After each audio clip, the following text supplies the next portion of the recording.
Growing up, I didn't have a lot of hope. My life was filled with a lot of anger and envy and strife. I didn't know how to be a man. I didn't know how to turn to anybody. I didn't know how to be a father. I was torn. In April of this past year, I learned that the school district that I worked for was probably going to be privatizing my job as a head custodian at an elementary school.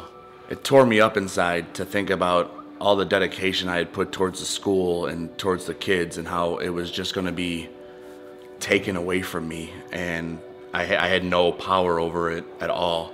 And it ate me up.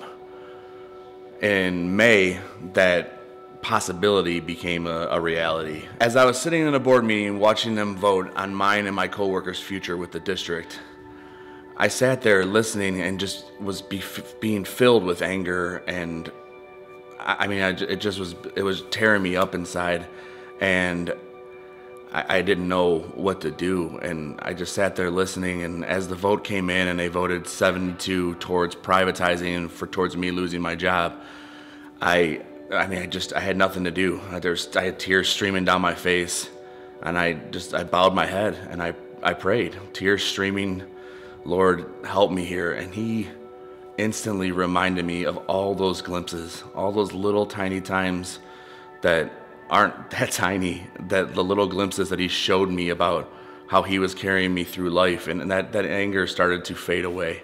As I stood up to leave, I made eye contact with one of the board members, and she began to cry. And right there, I realized that even though in my flesh I was sad, I was angry, that's not what it was about. This whole time I had been there, I was complaining about, oh, they're going to take this away from me. It's me. And I instantly realized that it's about the people that I've been serving. It's about the children I've been serving and the adults alike. And one specific verse stood out to me. 1 Peter 5:10 says, "The God of all grace, who has called you to His glory in Jesus Christ, will Himself confirm and strengthen you."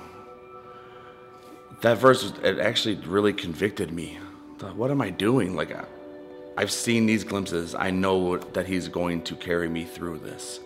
I've been without hope, and that's brutal to be without hope. It's brutal to live that way with a hardened heart. And ever since I've surrendered my life to Christ, it's just not that way anymore. So my word to you, I invite you, come surrender your life to Christ.